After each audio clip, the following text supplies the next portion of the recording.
Hello friends, YouTube channel साहित्य अध्ययन पर आपका स्वागत है। और आज हम पढ़ रहे हैं अपनी ग्रेजुएशन यानी बीए बीकॉम बीएससी की थर्ड ईयर यानी फाइनल ईयर की इंग्लिश फाउंडेशन से यूनिट 1, जिसमें क्वेश्चन आंसर्स हमको करने हैं चैप्टर्स के।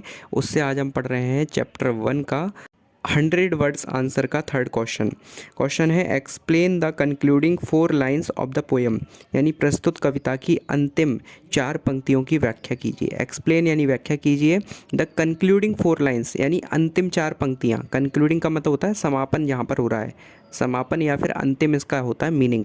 तो एक्सप्लेन द कंक्लूडिंग यानी कि अंतिम 4 पंक्तियों की 4 लाइन्स ऑफ द पोएम, यानी कविता की, तो प्रस्तुत कविता की अंतिम 4 पंक्तियों की व्याख्या कीजिए। चलिए शुरुआत करते हैं।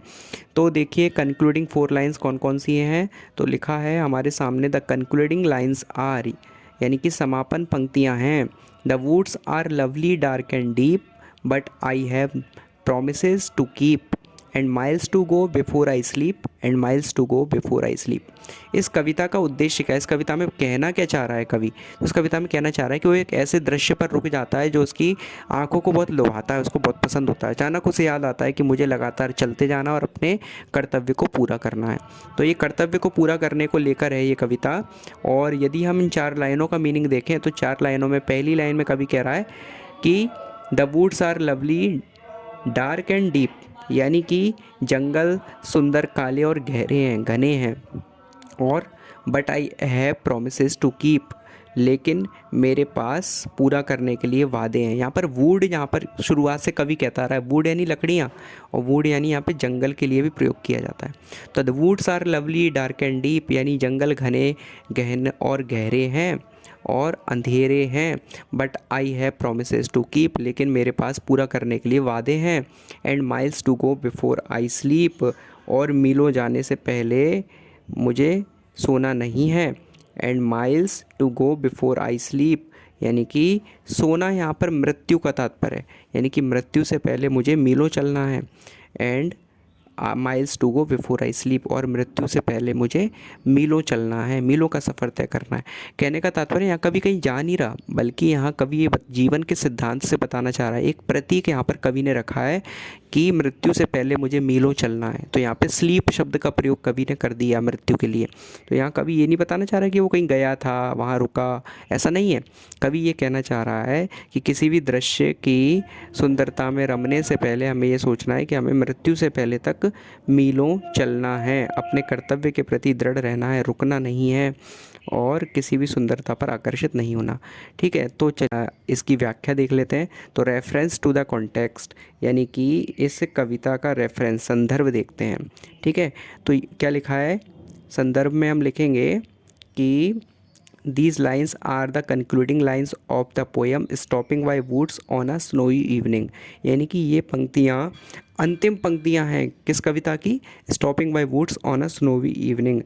ठीक है, तो Stopping by Woods on a Snowy Evening की ये अंतिम पंक्तियाँ हैं और किसके द्वारा लिखी गई हैं, रिटन बाय रॉबर्ट फॉस्ट, यानी कि रॉबर्ट फॉस्ट कवि के द्वारा लिखी गई हैं। आगे लिखा है the poem with concrete situation arising from the ordinary life of an ordinary man, यानी कि एक सामान्य व्यक्ति के सामान्य जीवन से उत्पन्न एक ठोस स्थिति यानी कठिन परिस्थिति के साथ कविता लिखी गई है। ठीक है, आगे but moves on to a philosophical speculation about the relation between the call of beauty and the call of duty. लेकिन ये कविता सौंदर्य की पुकार यानी सुंदरता की एक पुकार है और कर्तव्य की पुकार है, उन दोनों के बीच के संबंध के बारे में दार्शनिक अटकल पर आगे बढ़ती है। यानी ये कविता कैसे आगे बढ़ती है कि एक तरफ तो कर्तव्य की पुकार है, एक तरफ तो ड्यूटी की पुकार है, कॉलिंग ऑफ ड्यूटी है, एक तरफ कॉलिंग ऑफ ब्यूटी है। यानी एक तरफ हमें सुंदरता पुकार रही है और एक तरफ हमें हमारा कर्तव्य पुकार रहा है। तो हमें कहाँ जाना है, ये इसके बीच के असमंजस की कहानी है, इसके बीच के असमंजस की कविता है और यही हमें आगे बढ़ती है। इस अटकल पर, इस कन्फ्यूज़न पर ये कविता आगे बढ़ती है कि कॉल ऑफ ड्यूटी पर हमें रुकना है या फिर कॉल ऑफ ब्यूटी पर हमें रुकना है।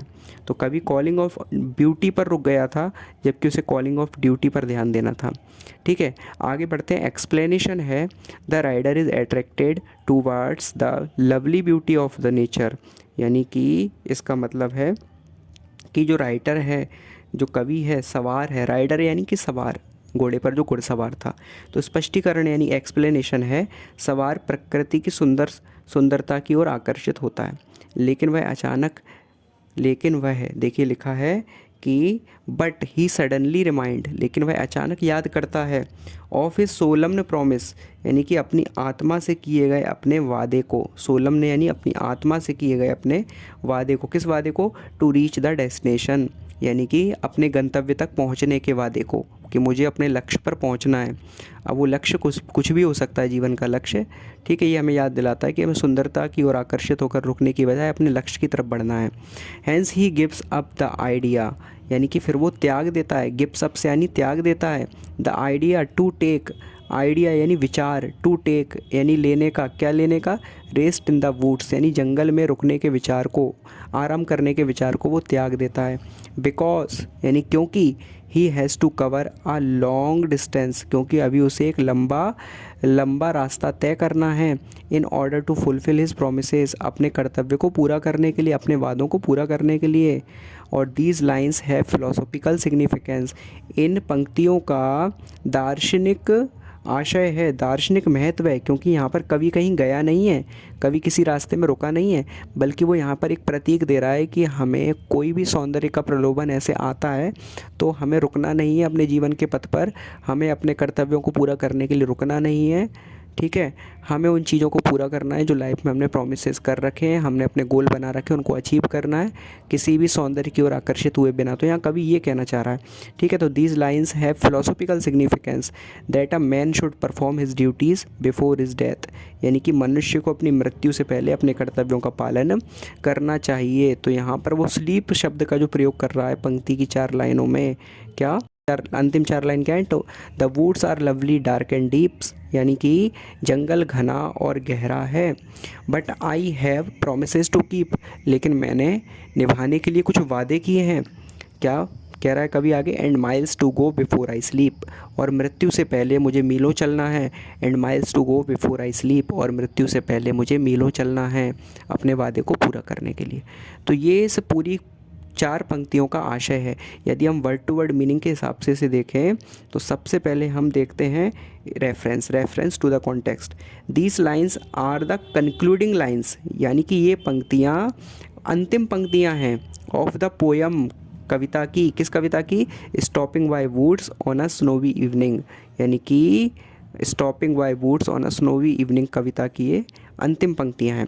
रिटन बाय रॉबर्ट फोस्ट के द्वारा लिखी गई।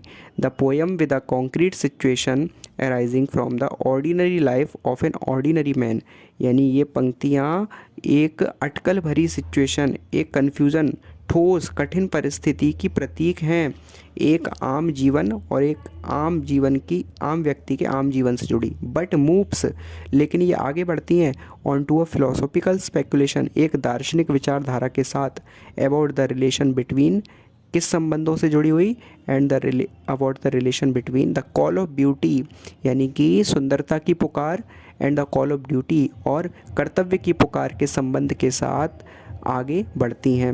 आगे लिखा है एक्सप्लेनेशन में, the rider is attracted towards the lovely beauty of nature, जो राइडर है, घुड़सवार है, वो अट्रैक्ट होता है towards the lovely beauty of nature, यानी कि प्रकृति की सुंदरता से, लवली ब्यूटी यानी कि प्रकृति की प्यारी सुंदरता से वह आकर्षित होता है। बट ही सडनली रिमाइंड, लेकिन वह अचानक याद करता है, ऑफ हिज सोलम्न प्रॉमिस, यानी अपनी आत्मा से किए वादे को, टू रीच द डेस्टिनेशन, क्या वादा था, टू रीच द डेस्टिनेशन, गंतव्य तक पहुंचने का। Hence he gives up the idea, और वह अपने विचार को त्याग देता है, to take rest in the woods, यानी कि वह अपने जंगल में आराम करने के विचार को त्याग देता है। Because he has to cover a long distance, क्योंकि उसको अभी एक लंबा रास्ता तय करना है, लॉन्ग डिस्टेंस यानी लंबा रास्ता, ठीक है, टू कवर यानी तय करना है, in order to fulfil his promises, क्यों, क्योंकि उसे अपने प्रॉमिस को फुलफ़िल करना, अपने वादों को पूरा करना है। दीज लाइन्स है फिलोसॉफिकल सिग्निफिकेंस, इन पंक्तियों का दार्शनिक मत है, that a man should perform, कि व्यक्ति को अपने परफॉर्म करनी चाहिए हिज ड्यूटीज़, अपने कर्तव्यों को, बिफोर हिज डेथ, अपनी मृत्यु से पहले। इस प्रकार ये आंसर यहाँ पर कंप्लीट हो जाता है। Thank you so much.